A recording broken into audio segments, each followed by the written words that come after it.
तुम निकलो यहाँ से। तुम्हारे हाथ में चप्पल है, तुम गलत कर रहे हो, निकलो यहाँ से। तुम्हारे हाथ में ढेला दिख रहा है, तुम निकलो यहाँ से।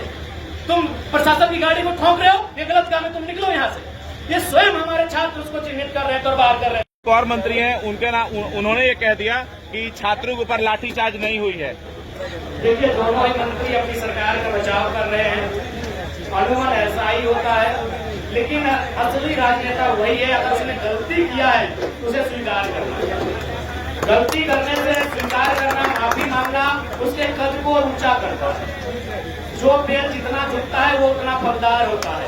लेकिन दुर्भाग्य हमारे राज्य के मंत्री अगर ऐसा कह रहे हैं कि इस राज्य के लोकतांत्रिक व्यवस्था पर दुर्भाग्यपूर्ण और सवालिया निशान खड़े करते हैं। लाठीचार्ज भी हुआ है, 100% हुआ है, और जो छात्रों का डेलीगेट था वो छात्रों का ही डेलीगेट था। अब एक बात बताइए, छात्रों की आयु 25 साल है, किसी की आयु 30 साल है, तो जाहिर सी बात है किन्हीं का संबंध कभी किसी राजनेता से तस्वीर होगी, इसमें क्या आपत्ति है। वो कभी खेलने गया होगा, फाइनल में प्राइज लेते समय तस्वीर होगी, वो किसी ज्ञापन को लेकर गया होगा, किसी नेता से तस्वीर होगी, इसमें किंतु परंतु सवाल क्यों? क्या छात्र का किसी नेता से तस्वीर होना ये गुनाह है? क्यों गुनाह है भाई, ये सवाल क्यों? मैंने तो कहा कि आप देखिए उनके हाथ में एडमिट कार्ड है कि नहीं, आप जांचिए कि जो परीक्षाएं कदाचार की श्रेणी में आए हैं उन परीक्षाओं में वो बैठे हैं कि नहीं बैठे हैं, सारी चीजें सामने आ जाएंगी। इसलिए उन्हें इस बात में मैं बहुत ही अफसोस के साथ कह रहा हूं कि हमारे मंत्री ऐसा बयान दे सकते हैं। बिल्कुल ये गलत बात है, ये मूल रूप से छात्रों का आंदोलन है। मैंने उस दिन भी कहा था, मैंने उस दिन भी एक पत्रकार के तीखे सवाल पर मैंने कहा था कि यदि कुछ लोग ऐसे हैं जिन्होंने कुछ अप्रिय घटना अंजाम देने का प्रयास किया था तो छात्रों ने उनको खदेड़ा। हमारे छात्रों की सुचिता देखिए, हमारे छात्रों की नौजवानों की सुध-बुध को देखिए कि अगर कोई गलत एक्टिविटी कर रहा तो खुद उसे आंदोलन से बाहर करे। भाई तुम निकलो यहाँ से, तुम निकलो यहाँ से। तुम्हारे हाथ में चप्पल है, तुम गलत कर रहे हो, निकलो यहाँ से। तुम्हारे हाथ में ढेला दिख रहा है, तुम निकलो यहाँ से। तुम प्रशासन की गाड़ी को ठोक रहे हो, ये गलत काम है, तुम निकलो यहाँ से। ये स्वयं हमारे छात्र उसको चिन्हित कर रहे थे और बाहर कर रहे थे। और अगर कुछ लोग थे तो वो 2 बजे 4 बजे तक ही थे और यही जगन्नाथ मंदिर तक ही थे, लेकिन विधानसभा के आसपास जो गए थे वो छात्र ही थे और छात्रों का जमावड़ा ही था। क्योंकि अब विधानसभा घेराव का मतलब क्या था? जगन्नाथ मंदिर में क्यों बैठेंगे? विधानसभा को घेर कर बैठेंगे, विधानसभा को घेर कर बैठेंगे।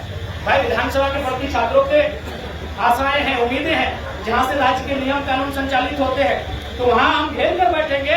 और हमारा छात्रों का मकसद तो ये था कि हम साथ विधायक मंत्रियों को भी वहाँ घेर ले मतलब उनको नुकसान ना करें। हम तब तक उनको घेर के रखें जब तक कि ये मांग हमारी पूरी ना हो। वो बाहर ही नहीं जाएंगे विधानसभा, आप वहीं रहें वहीं खाएं, और विधानसभा तब तक चले जब तक इन बातों पे चर्चा न हो जाए, जब तक झारखंड राज्य में परीक्षाओं को कदाचार मुक्त करने के लिए पॉलिसी न बन जाए, जब तक उन पर कानूनी कार्रवाई करने के लिए पॉलिसी न बन जाए। तो ये मकसद था। इसलिए लोग भ्रम फैला रहे हैं। अरे भाई ये शांतिपूर्ण तरीके से गए थे, न हाथों में किसी प्रकार का कोई सामान था, हथियार था, न एक माचिस की तिल्ली थी। विधानसभा घेराव का मतलब मैं आज स्पष्ट कहना चाहूंगा कि विधानसभा को घेर कर बैठना और किसी विधायक मंत्री को, बाकायदा मुख्यमंत्री को भी बाहर नहीं आने देंगे। आप अंदर रहिए, आप 1 महीना अंदर रहेंगे, हम विधानसभा को 1 महीना घेर कर रहेंगे। आप 2 महीना अंदर रहेंगे, हम यहाँ 2 महीना रहेंगे। एक तरह से वो हमारा सत्याग्रह ही था। वह सत्याग्रह वो विधानसभा घेरकर उसी स्तर पर सत्याग्रह था। लेकिन लोगों ने, खासकर सत्ता पक्ष के लोगों ने उसे भ्रम फैलाया है।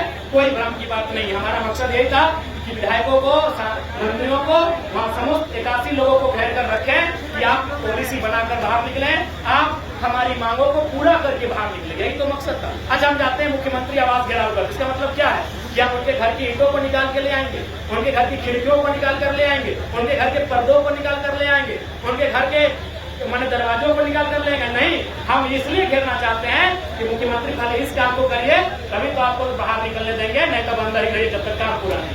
ये मकसद होता है हमारा। धन्यवाद सर।